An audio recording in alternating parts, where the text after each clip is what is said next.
للمتقین. آگے قرآن کہتا ہے کہ یہ کتاب، اس میں جو نصیحتیں ہیں، یہ نصیحت ہے ان لوگوں کے لیے جو متقی ہیں، جو پرہیزگار ہیں. یہاں پرہیزگار کا مطلب کیا ہے؟ جو پرہیزگار بننا چاہتے ہیں، جو چاہتے ہیں کہ ہمیں سیدھا راستہ ملے تو ہم نیک بن جائیں گے.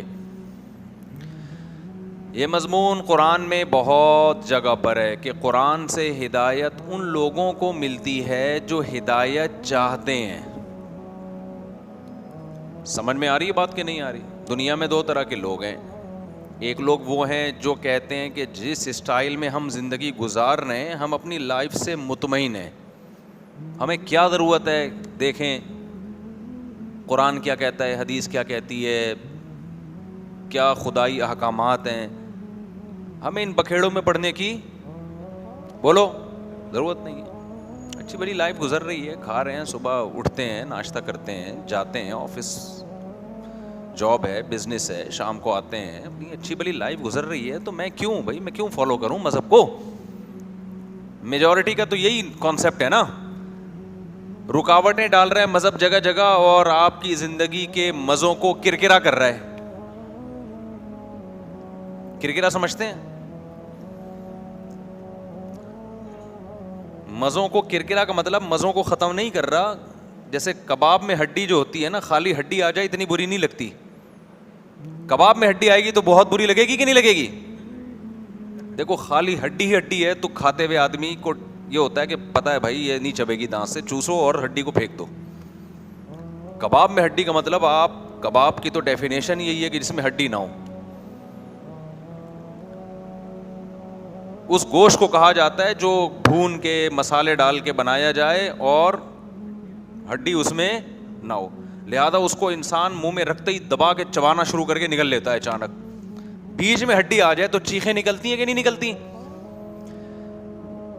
یار مجھے ایسا لگ رہا ہے شاید 2-3 ہفتوں کے بعد درس ہو رہا ہے نا، تو اب لگ رہا ہے کہ ایسا بھول گئے، ایسا لگ رہا ہے جیسے دوبارہ سے پہلی کلاس شروع کر رہا ہوں میں.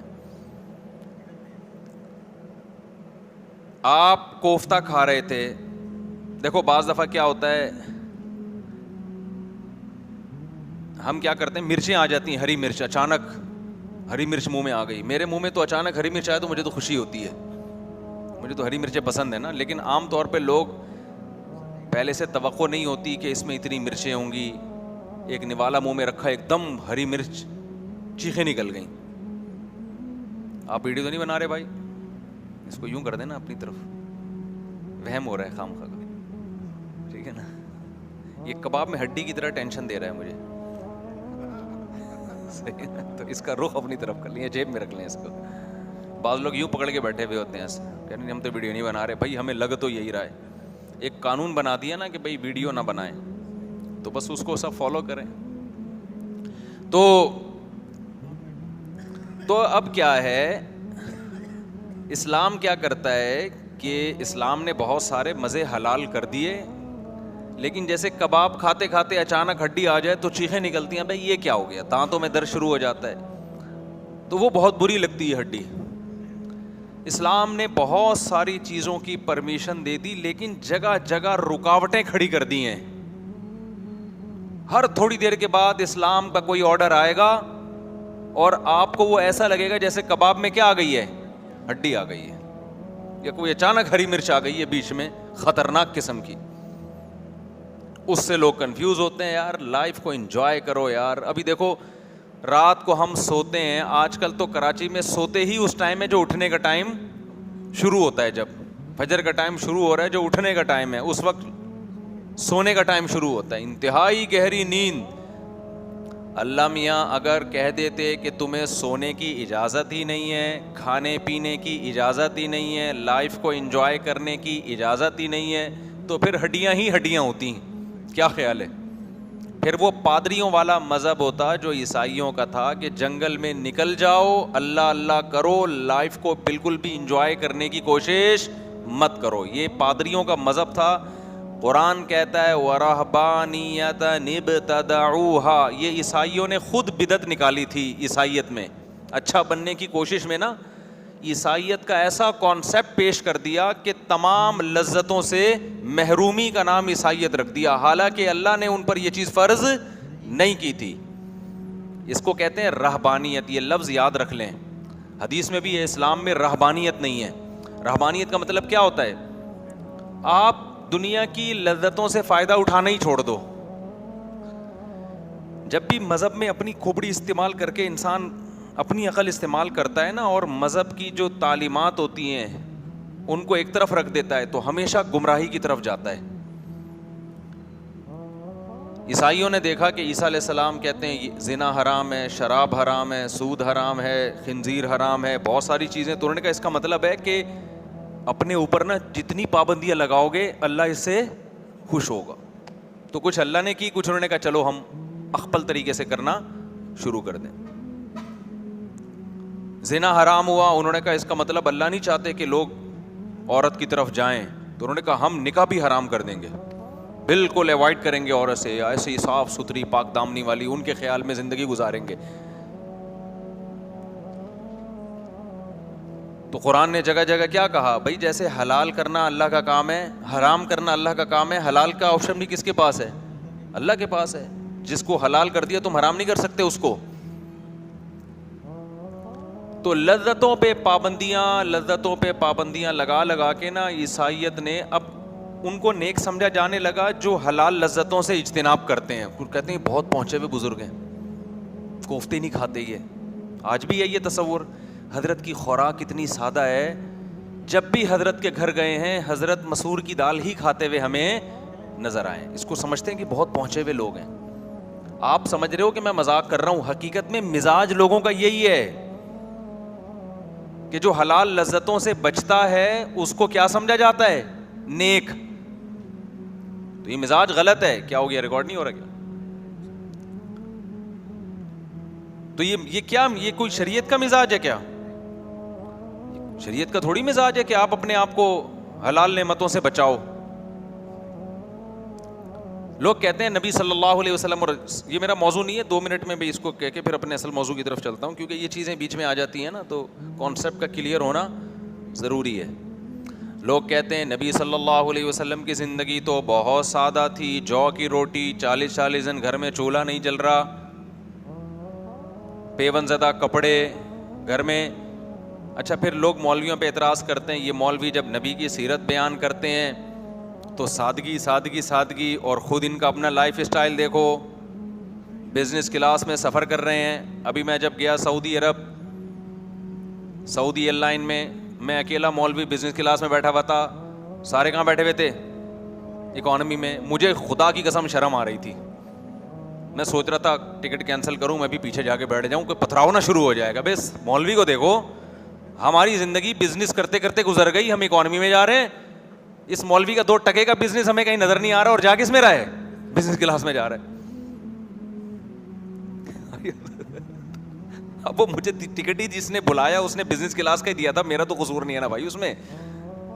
جنہوں نے مجھے انوائٹ کیا تھا, کسی کام سے انوائٹ کیا تھا, تو وہ مجھے منع کرنے کے باوجود اس نے ٹکٹ کون سا بھیجا, جانے کا بھی آنے کا بھی. تو اب میں ان کا بھائی مجھے اکانومی میں بھیج دو, مجھے کوئی بزنس کا شوق نہیں, لیکن انہوں نے کہا نہیں بزنس میں بھیجوں گا, ایسی کی تیسی. اب ہم گئے تمیز سے, لٹکایا ہم نے بیگ, سارے بڑے بڑے لوگ اکانومی میں غریبوں کی طرح بیٹھے ہوئے ہیں, بزنس میں نکل کے جا رہے ہیں. تو پھر لوگ یہ جب منظر دیکھتے ہیں کہتے ہیں ادھر سادگی دیکھو ان لوگوں کی, اور اگر اپنے پیسوں سے بھی جاؤں بزنس کلاس میں تو کسی کو تکلیف کیا ہے, ٹھیک ہے نا, اپنے پیسوں سے بھی جا سکتا ہے آدمی. سادگی پہ اگر آنا ہے تو پھر گدھے پہ جاؤ سعودی عرب, جہاز میں جاؤ ہی نہیں. کیونکہ صحابہ کرام جب سعودی عرب جاتے تھے نا مصر اور شام سے, تو گدھے اور گھوڑے پہ بیٹھ کے, اونٹوں پہ بیٹھ کے جاتے تھے. اکانومی کلاس پرانے زمانے کے انسان کو جہاز کی اکانومی بھی دکھا دو, اس کو بھی وہ لگژری ہی سمجھے گا, بولے گا بے تو ویسے بیٹھا ہوا ہے اور حسینائیں تیری خدمت میں لگی ہوئی ہیں, بٹن دباتا ہے فوراً کوئی حسینہ آ کے تجھ سے پوچھتی ہے کہ آپ کو کیا چاہیے. تو اور ہواؤں میں اڑ کے 2 گھنٹے میں پہنچ رہے ہو, تو یہ تو لگژری لائف ہو گئی نا. تو اصل اگر آپ سادگی جس کی آپ لوگوں کو ترغیب دے رہے ہیں, وہ تو پھر کس پہ جاؤ, اونٹ پہ جاؤ. آپ کہہ سکتے ہیں آج کل اونٹ پہ جانا ممکن نہیں ہے, یہ غلط ہے. آپ ٹرائی کر کے دیکھیں, لوگ پیدل حج پہ نکلے ہوئے ہیں, یوٹیوب پہ ولاگس بناتے ہیں, تو اونٹ تو پھر بھی پیدل نہیں ہے, اسپیڈ بھی تیز ہوتی ہے اور پہنچا دے گا آپ کو. ویزے کا پرابلم ہوتا ہے, وہ دلوا دیں گے, کچھ کر لیں گے انشاءاللہ. آپ جائیں اونٹ پہ جانے والے بنے. تو لوگ کہتے ہیں ان مولویوں کی تقریریں دیکھو, سادگی سادگی. نبی صلی اللہ علیہ وسلم جس بستر پہ سوتے تھے اس میں نشانات پڑ جایا کرتے تھے, اور یہ سفر کر رہے ہیں, پورا عملہ بیٹھا ہوا تھا پیچھے, اور مولوی کس میں جا رہا ہے, بزنس کلاس میں جا کے بیٹھ رہا. تو اب ظاہر ہے لوگوں کو اعتراض ہوگا, یار یہ کیا مذاق ہے یار, ایک طرف سادگی اور خود کہاں بیٹھے ہوئے ہیں, اس میں پھر اسٹائل بھی الگ ہی ہوتا ہے. تو جی ہاں, تو خیر اچھا ایک بات آپ کو بتا دوں, یہ لوگوں کی نظر میں اس کو بہت بڑا سمجھا جاتا ہے. ہم اپنے دل کی کیفیت بتائیں, ہماری نظر میں اس کی 2 ٹکے کی ویلیو نہیں ہے. ٹھیک ہے, ایک راحت کی چیز ہے, سکون کی چیز ہے, وہاں ذرا ٹانگیں پھیلا کے آدمی بیٹھ جاتا ہے, سو بھی سکتا ہے, اس سے زیادہ کچھ نہیں ہے. یہ تو جس کے دل میں دنیا کی محبت ہوتی ہے نا, وہ سمجھ رہا ہوتا ہے اس کو بہت ویلیو دے رہا ہوتا ہے. اکانومی والوں کو تو شاید لگ رہا ہو کہ یار یہ دیکھو, لیکن ہمیں اکانومی والوں پہ ترس نہیں آتا, اس لیے کہ یہ یہاں بیٹھ گیا, یہاں بیٹھ گیا, گدھے پہ آ گیا, گھوڑے پہ آ گیا. کیا یہ کوئی جیسے بچے کھلونے پہ نہیں فخر کر رہے ہوتے, بڑے مذاق اڑا رہے ہوتے ہیں نا ان کا. کسی بچے کو آپ اچھا سا کھلونا لا کے دے دیں, وہ دوسرے کو دکھا دکھا کے سڑاتا ہے, میرے پاس یہ والی گاڑی ہے, ریموٹ کنٹرول سے چلتی ہے, اور تو اپنی گاڑی کو خود ہی اپنے ہاتھ سے چلاتا ہے. تو جیسے یہ کھلونوں پہ جو بچہ فخر کرتا ہے, تو یہ اس کے بچپنے کی امیچور ہونے کی دلیل ہے. ایسے ہی جب انسان بڑا ہو جاتا ہے تو کھلونوں کا سائز بھی کیا ہو جاتا ہے, بڑا ہو جاتا ہے. اس پہ فخر کرنا تو یہ بھی انسان کے بچے ہونے کی دلیل ہے. جن کا مینٹل لیول تھوڑا اوپر ہوتا ہے نا, ان کو ان چیزوں سے کوئی فرق نہیں پڑتا. ایک واقعہ سنا کے آگے چلتا ہوں. ہمارے حضرت مفتی رشید احمد صاحب رحمہ اللہ تعالی فرماتے ہیں کہ میں اپنے استاذ حضرت مفتی محمد شفیع صاحب رحمہ اللہ, جو حضرت مفتی تقی عثمانی صاحب کے استاذ ہیں, کہتے ہیں ان کے ساتھ جب کسی بڑے گھر میں جاتا تھا نا, بہت کروڑ پتی مالدار کے گھر میں, تو میری طبیعت پہ ایک بوجھ ہوتا تھا کہ کیا دنیا کی عیاشی اور اتنا فانوس اور یہ کیا ہے یار. کہتے ہیں میری طبیعت پہ کیا ہوتا تھا, ایک بوجھ. کہتے ہیں لیکن مجھے یہ احساس تھا کہ یہ بوجھ ہونا اس کی علامت ہے کہ مجھ میں ابھی کمال پیدا نہیں ہوا ہے, میں دنیا کو لفٹ کرا رہا ہوں. تبھی ان چیزوں سے طبیعت پریشان ہوتی ہے. جب دنیا کی محبت بالکل نکل جائے گی تو یہ بوجھ کیا ہو جائے گا, ختم. اس لیے کہ پھر اس کی ویلیو نہیں رہے گی. تو کسی کے پاس جھونپڑی ہے, کسی کے پاس بنگلہ ہے, کوئی زیادہ اس میں فرق, بولو بنگلے اور جھونپڑی کی ویلیو کیا ہو جائے گی, برابر ہو جائے گی. آپ کہہ سکتے ہیں بنگلے اور جھونپڑی کی ویلیو برابر ہے, تو کوئی اگر بنگلے میں رہتا ہے تو بیچ کے جھونپڑی خرید لے. وہ تو سہولت تو بہرحال بنگلے میں ہے نا, زیادہ سہولت کس میں ہے, بنگلے میں زیادہ ہے. بات یہ ہے کہ یہ چیز کیا قابل فخر ہے, اتنی ویلیو ہے جتنی آپ اس کو دے رہے ہیں. ویلیو تو ہے, تبھی تو لوگ اس کے پیچھے مرتے ہیں. اتنی ویلیو نہیں ہے جتنی دی جا رہی ہے کہ اس پہ رالیں ٹپکانا شروع کر دیں, اس پہ آپ ڈپریشن میں جانا شروع کر دیں. بحریہ ٹاؤن میں پلاٹ مل جائے بہت اچھا ہے, نہیں ملے تو ٹینشن لینے کا نہیں ہے, اتنا اچھا نہیں ہے کہ جتنی ٹینشن لی جا رہی ہے, یہ سمجھانا مقصد ہے. تو خیر ہم آگے چلتے ہیں. تو نبی صلی اللہ علیہ وسلم کی جو حیات تھی نا, جو سادگی آپ کی زندگی میں, جو آپ کی زندگی میں غربت تھی, اس کو بار بار ایکسپلین کرتا ہوں میں, خوب سمجھ لیں. وہ غربت کسی مصلحت کی وجہ سے نبی نے اختیار کی ہوئی تھی, وہ مقصود شریعت نہیں ہے. شریعت چاہتی یہ نہیں ہے کہ سارے اس اسٹائل کی زندگی گزاریں. اس میں بہت ساری حکمتیں تھیں. ایک بڑی حکمت یہ تھی کہ نبی آخری نبی ہیں, تو اللہ تعالیٰ آپ صلی اللہ علیہ وسلم پہ تمام قسم کے وہ الزامات یا وہ شبہات جو آپ کی نبوت میں ذرہ برابر بھی شک پیدا کرنے کا ذریعہ بن سکتے ہیں, وہ تمام الزامات اللہ اپنے پیغمبر سے دور کرنا چاہتے تھے. کیونکہ جو شخص بھی جھوٹ بولتا ہے اس کے پیچھے 2 مفاد ہوتے ہیں, یا تو جسمانی خواہش ہوتی ہے یا دولت کی لالچ ہوتی ہے. تو ہمارے نبی کے پاس دولت آئی, صبح کو ساری صدقہ کر دی, شام کو کھانے کی روٹی نہیں ہے. کوئی غیر مسلم یہ آج بھی اعتراض نہیں کر سکتا کہ معاذ اللہ نقل کفر, پیغمبر نے معاذ اللہ جھوٹی نبوت کا دعویٰ کیا اور مقصد اس کا کیا تھا, پیسہ اور معاذ اللہ عیاشی. تو وہ تو تھی نہیں آپ کے. یہ تو غیر مسلم بھی لکھتے ہیں کہ آپ صلی اللہ علیہ وسلم نے غربت میں وقت گزارا ہے. تمام مورخین کا اتفاق ہے اس پر. تو یہ الزام نف, کیونکہ آپ آخری نبی ہے نا, آپ کوئی اور آپشن تھوڑی ہے کسی کے پاس. دوسرا ہوتا ہے انسان خواہشات کا غلام ہوتا ہے, خواہشات کے پیچھے بھاگتا ہے. جیسے آپ دیکھا ہوگا یہ بڑے بڑے لوگ جو ہیں جو شہوت پرست ہوتے ہیں, ان کے اسکینڈل بنتے رہتے ہیں لڑکیوں کے ساتھ, اس کے ساتھ بھاگ گئے, اس کے ساتھ جو مختلف ہوتا ہے نا, کہ بعض دفعہ پیسے کی لالچ نہیں ہوتی, شہوت کا بھوت دماغ پہ سوار ہوتا ہے. روحانی عاملوں کے ایسے بہت سارے کیس ہوتے ہیں. تو اللہ نے ہمارے نبی پر یہ الزام بھی کیا کر دیا, ختم. اس لیے کہ آپ نے پہلی شادی کی 25 سال کی عمر میں, جب انسان کی زبردست خواہشات اور امنگیں ہوتی ہیں, تو 25 سال میں آپ نے شادی کی 40 سالہ بیوہ سے, اور وہ بیوہ جو 2 دفعہ بیوہ ہو چکی تھیں. تو یہ نکاح کا طرز عمل بتا رہا ہے کہ آپ کی طبیعت میں خواہشات نفسانیہ کا غلبہ بولو نہیں تھا.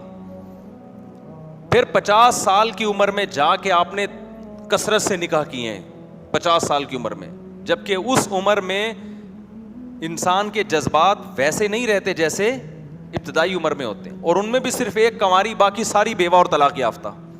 حالانکہ عرب میں زیادہ بیویاں رکھنا عیب نہیں تھا بلکہ کمال تھا. اس کلچر میں آپ ویسے بھی 10 رکھ لیتے, کنواری رکھ لیتے, اور آپ کو آفریں بھی تھیں. تو جو نبی صلی اللہ علیہ وسلم کا نکاح کا بھی طرز عمل ہے نا, کوئی تھوڑی سی عقل رکھے گا تو وہ فیصلہ کرے گا کہ یہ خواہشات نفسانیہ کا اس میں کوئی دخل ہے ہی نہیں. اب سوال پیدا ہوتا ہے کہ اللہ اگر نبی کو یہ حکم دیتا کہ آپ نکاح کریں ہی نہیں, تو اور بات کلیئر ہو جاتی نا, دودھ کے دودھ پانی کا پانی, کہ بھئی آپ تو خواہشات کا آپ میں غلبہ ہے ہی نہیں, بالکل ایک بھی نہیں کیا آپ نے. وہ پھر دوسری حکمت کے خلاف ہو جاتا ہے. اس لیے کہ اسلام نکاح کو کیا چاہتا ہے, پروموٹ کرنا. تو اس میں بھی تو پیغمبر کو نمونہ بنانا تھا نا, تاکہ لوگ پیغمبر کی اقتدا کریں. اگر آپ کرتے ہی نہیں تو پھر لوگ کہتے ہیں پیغمبر نے نہیں کیا, تو وہی پادری پن آ جاتا, پادریوں والا حساب جو عیسائیت میں ہوا کہ کوئی شادی بیاہ نہیں, نکلو جنگلوں میں اللہ اللہ کرو بیٹھ کے. تو اسلام چاہتا تھا لوگ نکاح کریں, تبھی ہم نے بھی کر لیا الحمدللہ. اب لوگ کہہ رہے ہیں کہ اسلام چاہ رہا ہے, ہم لیکن پڑوسی نہیں چاہ رہے, فلاں نہیں چاہ رہا, فلاں نہیں چاہ رہا. تو باتیں کرتے رہتے ہیں لوگ بیٹھ کے ہمارے بارے میں. ویسے سامنے تو بڑے اچھے ملتے ہیں, نجی محفلوں میں باتیں کر رہے ہوتے ہیں. بھائی اس مولوی کو دیکھو سالہ, اس طرح کی نجی سامنے تھوڑی کرتے ہیں. سامنے تو ماشاء اللہ مجھ سے بہت خوشی ہوئی, ویسے بیٹھ کے نا بہت باتیں الٹی کر رہے ہوتے ہیں. تو خیر میں یہ عرض کر رہا تھا کہ ہمارے نبی صلی اللہ علیہ وسلم کا جو غربت والا انداز تھا, اس میں کیا تھی, ایک بہت بڑی حکمت تھی. تبھی حدیث میں آتا ہے اللہ نے میرے دل میں رغبت ہی نہیں رکھی ہے دولت کی, پیسے کی. تو اگر یہ شریعت کا حکم ہوتا, جیسے نماز نبی نے پڑھی, صحابہ کو بھی نماز کا حکم, منہ سے کمپلیٹ کر لیا کہ نہیں جملہ, صحابہ کو بھی نماز کا حکم دیا. نبی صلی اللہ علیہ وسلم نے روزہ رکھا, صحابہ کو بھی روزے کا حکم دیا. صدقات و خیرات کیے, صحابہ کو بھی صدقات و خیرات کا حکم دیا. لیکن آپ نے خود غربت والی زندگی اختیار کی, صحابہ کو اس کا حکم نہیں دیا. حضرت عثمان مالدار تھے, آپ نے یہ نہیں کہا تمہارا اتنا بڑا بزنس کیوں ہے کہ تم 400 گھوڑے صدقہ کر رہے ہو. جو 400 گھوڑے, گھوڑا اس زمانے میں لینڈ کروزر تھا, بلکہ BMW تھا وہ, اور اونٹ اس زمانے میں گھوڑے سے بھی اوپر کی چیز تھی. 100 اونٹ, 200 اونٹ. جو 200 اونٹ کا مطلب پتہ ہے کیا ہے, ایک تاجر ڈونیشن کر رہے 200 لینڈ کروزر, سمجھ لو اس کے ایسٹس کتنے ہوں گے. تو ہمارے نبی نے تو نہیں کہا کہ بھائی یہ تمہارے پاس جو اتنا پیسہ آ رہا ہے, تم یہ اتنا کما کیوں رہے ہو ہیں بھائی. حضرت عثمان مدینہ سے تھوڑی اتنا کما سکتے تھے, آپ کی تجارت دوسرے کنٹریز, امپورٹ ایکسپورٹ کا کام تھا آپ کا. وہ بڑے بڑے تاجر لوکل بزنس میں اتنا نہیں کماتے, پہلے بھی نہیں کماتے تھے, آج بھی نہیں کماتے. جن کی امپورٹ ایکسپورٹ کا کام ہوتا ہے وہ بڑے بڑے تاجر ہوتے ہیں. ایسے ایسے تاجروں سے میں ملتا ہوں نا, آپ کی سوچ, پہلے ہم سمجھتے تھے مالدار اس کو بولتے ہیں جس کی 6 لاکھ روپے 7 لاکھ روپے تنخواہ ہو. ابھی جب ہماری ٹریولنگ ہوئی, لوگوں سے تعلقات ہوئے, ہم غریبوں سے بھی ملتے ہیں, مالداروں سے ملتے ہیں, ایسے ایسے غریب نظر آتے ہیں کہ آدمی کہتا ہے یار یہ بیچارہ گزارا زندہ کیسے ہے, اور ایسے ایسے مالدار ملتے ہیں کہ آدمی کہتا ہے بھائی یہ 8-10 لاکھ ان کے لیے بزنس کلاس کچھ ہے ہی نہیں, صحیح ہے نا. یہ جہاز میں یہ جہاز بھیج دیں گے, صاحب میں آپ کے لیے الگ سے ایک جہاز بھیج رہا ہوں, آپ پائلٹ کے ساتھ بیٹھ کے آ جائیں اس میں. لیکن چونکہ آپ ہر طبقے سے ملتے نہیں ہیں نا, تو ایک درمیانی آدمی پھر جب دیکھتا ہے نا کہ یار یہ اتنا پاورفل ولیمہ اس سیٹھ نے کیا ہے, یہ تو اسراف ہے, تو وہ اسراف آپ کو لگ رہا ہوتا ہے, اس کی نظر میں وہ ولیمہ غریبوں والا ہوتا ہے, وہ منہ چھپاتا پھر رہا ہوتا ہے دوستوں سے, کیونکہ اس کی آمدن اتنی زیادہ ہوتی ہے کہ اس کو وہ مسلم بکرا کھلانا ایسے لگ رہا ہوتا ہے جیسے لوگوں کو مسور کی دال کا سیرپ پلا رہا ہے, وہ دال بھی نہیں کھلا رہا. تو اس لیے جو ہے نا ہر ایک کو ایک لاٹھی سے مت ہانکا کریں. اللہ نے بعض لوگوں کو بہت وسائل دیے, ان کے لیے یہ اتنا لاکھوں کروڑوں روپے نکاح پہ خرچ کر دینا یہ ان کا اسراف نہیں ہے. اسراف ہر ایک کا دوسرے سے کیا ہوتا ہے, یہ جو قرآن نے کہا ہے نا اسراف مت کرو, تو اسراف کی ڈیفینیشن ہر شخص کی دوسرے سے کیا ہے, مختلف ہے. ایک 50,000 والے کا اسراف الگ ہے, ایک 50 کروڑ والے کا اسراف کیا ہے, الگ ہے. کنجوسی بھی ہر ایک کی ڈیفینیشن مختلف ہے. 50,000 والا اگر 10 روپے صدقہ نہیں کرتا ہم اس کو کنجوس کہتے ہیں, 50 لاکھ روپے والا تو 10,000 بھی صدقہ کرے گا پھر بھی کنجوس ہے وہ. اسراف کی ڈیفینیشن یہ ہے کہ آپ اپنی چادر سے زیادہ پاؤں پھیلانا شروع کر دیں, اور تبذیر اسے کہتے ہیں کہ ایسی جگہ خرچ کریں جو خرچ کرنے کی ہے نہیں, ضائع کرنا شروع کر دیں آپ. تو اسلام میں ضائع کرنا بھی حرام ہے. مثال کے طور پر کروڑ پتی آدمی نے ولیمہ کر لیا اپنا, اور اتنا کھانا مختلف قسم کا بنوایا, اور اتنا مہنگا کھانا, مہنگا ہوٹل, یہ اسراف نہیں ہے. لیکن وہ بلائے 4 آدمی ہیں, باقی سارا کھانا ڈسٹ بن میں جا رہا ہے, یہ کیا ہے, یہ تبذیر ہے, یہ حرام ہے. اس کو ٹھکانے لگانے کا انتظام ہو. میں ایک دفعہ وہاں وہ طارق روڈ کی نہاری ہے نا, طارق روڈ نہاری ہے, وہاں بیٹھا ہوا تھا. ہم نہاری کے خلاف بیان کرتے ہیں, کھاتے پھر بھی ہیں, تو ان بیانات کو زیادہ کھانے پینے پہ جو میری احتیاطی تدابیر ہوتی ہیں زیادہ لفٹ نہیں کرایا کرو ان کو, کیونکہ ہم خود پھوڑ رہے ہوتے ہیں باڑ میں بیٹھ کے. میں بعض دفعہ بھی میں نے بتایا نا رمضان میں اعتکاف والے بیٹھے ہوئے تھے, ان کو سمجھا رہا تھا کم کھاؤ اور بریانی نہیں کھایا کرو, صحت کے کچھ ٹپس بتا رہا تھا ان کو. بھائی لو کارب ڈائٹ لو, وہ ڈائٹ جس میں کارب کیا ہے کم ہے, وزن نہیں ہوگا وغیرہ وغیرہ. اتنے میں وہ کسی نے دعوت کی ہوئی تھی, بریانی آ گئی, ایسی دیکھ ڈھکن ہٹا ہے جو اس کی تو خوشبو آئی ہے. بریانی کے جو ڈھکن ہٹنے کے میں کہتا ہوں الگ پیسے ہونے چاہیے. حقیقت دیکھ کی بریانی جو ہے نا رواج ہو اس میں, اور بڑی تمیز سے بنی ہوئی, اور ڈھکن ہمارے سامنے کھلے اس کے میں الگ پیسے دوں گا. اس کو جو کھلتا ہے پھر جو ڈرنگ کی آواز آتی ہے اور جو ایک دم سے اس میں سے خوشبو نکلتی ہے, آدھی قیمت تو وصول ہو گئی اس کی. تو وہ ڈھکن ہٹا اور جب آئی ہے تو پھوڑ پھاڑ دیا سب نے, تباہی مچا دی نا سب نے بیٹھ کے. اعتکاف والے تو ویسے ہی آپ کو پتہ ہے ندیدے ہوتے ہیں, اور کوئی کام ان کا ہوتا نہیں ہے, نہ گھر کے نہ دکان کے, تو سوائے پیٹ بھرنے کے کوئی فکر ہی نہیں ہوتی. تو میرے ساتھ ایک بندہ بیٹھا ہوا تھا, اس نے کہا مفتی صاحب ابھی تو آپ نے اتنی زبردست تقریر کی تھی. میں نے کہا بھائی وہ کھانے کے بعد کی تقریر ہے, جب کھانا سامنے آ جائے تو یہ وہ والی کے لیے پھر الگ تقریر ہے ہماری, ٹھیک ہے, اس کے لیے کیا ہے الگ قسم کی تقریر ہے. تو میڈیکل سائنس کی جو چیزیں ہوتی ہیں نا ان کو لفٹ کراؤ, میں یہ نہیں کہہ رہا, لیکن اعتدال سے لفٹ کرایا کرو ان کو. ساری لذتیں ڈاکٹر بعض دفعہ چھڑوا دیتے ہیں آپ سے. تو یہ اچھا کام نہیں کہ ہم نے جو اتنا پھوڑ پھاڑ دیا, اس کے سائڈ ایفیکٹ بعد میں جا کے ظاہر ہوتے ہیں. لیکن میری عادت یہ ہے کہ میں جب پھوڑ پھاڑ دیتا ہوں نا تو اگلے وقت میں اس کی تلافی کرتا ہوں. میں لوگ تلافی نہیں کر رہے ہوتے, پھوڑ پھاڑ دیا, پھر صبح پھر ناشتہ پھوڑ دیا, پھر دوپہر پھوڑ پھاڑ دیا, تباہی پر, اور ایک دن دھماکے کے ساتھ دنیا سے چلے جاتے ہیں. تو میں نے اپنا واقعہ بتایا تھا نا, جب ہم نے دبا کے نہاری کھائی رات کو. میں نے گلشن اقبال میں رہتا تھا, میں نے نہاری, نلی نہاری, مغز, اس میں مکھن کا تڑکا لگا کے بیان تھا ہمارا. بیان بہت لمبا ہوا, اس کے بعد اتنا پھوڑا طبیعت سے, بہت مزہ آ رہا تھا نیمبو نچوڑ کے کھانے کا, اپنا مزہ ہے. تو کیا ہوا کہ پھر رات کو جب میں سویا ہوں تو یہاں صبح اٹھا ہوں تو یہاں رکھی ہوئی تھی وہ نہاری ساری نا, وہ اس نے نیچے جانے سے ہی انکار کر دیا. تو اب ہم نے کیا کیا, ہم نے کہا اب ہم ناشتہ نہیں کریں گے, اب ہم جاگنگ کریں گے. تو میں نے اتنی جاگنگ کی, وہ ٹریک بنا ہوا ہے نا ابو الاسوانی روڈ پہ, اس وقت میں زیادہ مشہور نہیں تھا تو کھلے عام جاگنگ کر سکتا تھا. جاگنگ کر کے اس کے باپ کو بھی بٹھایا ہم نے کہا تہ بیٹھے گی یہ نیچے جائے گی. تو اگر کبھی ایسے اوور ایٹنگ میں کرتا نہیں ہوں اتنی, لیکن اس دن ہو گئی تھی, تو پھر اس طرح کرو. اچھا خیر, تو وہ جلدی سے یہ سارے واقعات میں کسی وجہ سے سنا رہا ہوتا ہوں, واقعہ برائے میرے پاس واقعات بہت ہیں اپنی زندگی کے, تو وہ آپ کے فائدے کے نہیں ہیں. دلچسپی تو ہوگی, فائدہ نہیں ہوگا, تو میں وہی سنا رہا ہوتا ہوں جس کا کیا ہو, فائدہ ہو. تو ہم بیٹھے ہوئے تھے, تو وہ گرم روٹی لے کر آ رہا ہے. اب میں گرم روٹی کھا رہا ہوں, تو اتنے میں وہ آدھی بچتی ہے, ٹھنڈی ہو گئی, وہ ہٹا کے دوسری گرم لا کے اکرام کر رہا تھا.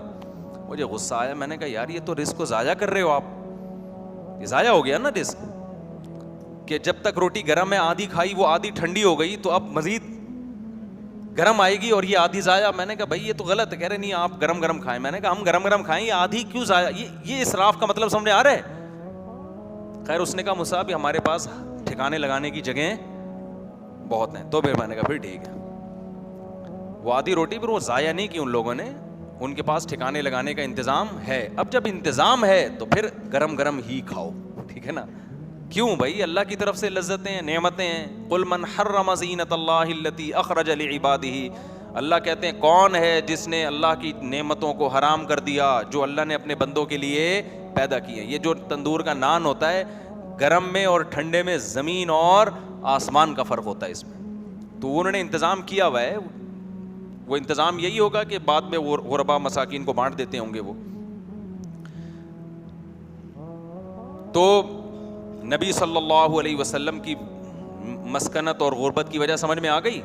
یہ آپ صلی اللہ علیہ وسلم کی اختیاری تھی, اس میں اور بہت ساری حکمتیں تھیں, ابھی میں اس سب کی بات نہیں کرتا. بڑی حکمت یہی معلوم ہوتی ہے سرسری غور سے. تو آپ صلی اللہ علیہ وسلم نے حضرت عثمان کو نہیں منع کیا. عبد الرحمن ابن عوف بہت مالدار صحابی تھے. حضرت ابو بکر جو نبی کے سب سے چہیتے, سب سے قریبی, وہ بڑے مالدار تھے. حضرت ابو بکر نے غلام جو تھے حضرت بلال, ان کو خرید کے آزاد کر دیا. ٹھیک ٹھاک پیسہ تھا تو غلام خریدا نا, غلام لاکھوں میں نہیں ہوتا تھا, کروڑوں میں ہوتا تھا. ہم نے جامعۃ الرشید میں ایک مرتبہ صحابہ کرام میں جو مالدار صحابہ تھے نا, ان کے پاس جو ذخائر تھے اور اثاثے تھے, آج کے دور کے لحاظ سے اس گولڈ اور سلور کی ہم نے جو ویلیو نکالی وہ اربوں میں بنتی تھی, اربوں میں. کسی کے 5 ارب روپے کے اثاثے, کسی کے 6 ارب روپے کے اثاثے ان کے پاس, اور اسی سے وہ بزنس کرتے تھے. تو اس سے صاف پتہ چلتا ہے کہ اسلام جائز لذتوں پہ پابندی نہیں لگاتا. لہذا کوئی مولوی اگر بزنس کلاس میں سفر کر رہا ہے تو بالکل ٹینشن لینے کی ضرورت نہیں ہے. حسد کی آگ میں جلو گے, اس سے کولیسٹرول کم نہیں ہوتا, اس سے کولیسٹرول بڑھتا ہے. تو جانے دو, دعا کرو اللہ کرے اور اللہ ترقی دے دے, تو اس میں کوئی ٹینشن والی بات نہیں. تو لوگ ٹینشن لے نہیں رہے ہوتے, لیکن کچھ جو مخالفین ہوتے ہیں نا مولاناؤں کے, وہ ٹینشن لے رہے ہوتے ہیں کہ دیکھو یہ بزنس کلاس میں سفر کرتے ہیں, دیکھو یہ پیرس میں گھوم رہے ہیں, دیکھو یہ 4 شادیاں کر رہے ہیں وغیرہ وغیرہ. تو جب اللہ آپ کو پیسہ دے تو پھر آپ بزنس کلاس میں سفر نہ کیجیے گا, بلکہ آپ جہاز کی دم پہ لٹک کے سفر کرنا آپ, ٹھیک ہے نا. پہنچتا دم بھی وہیں پہنچتی ہے جہاں اندر بیٹھے ہوئے لوگ پہنچتے ہیں. تو یہ دماغ سے یہ نکالو اپنے.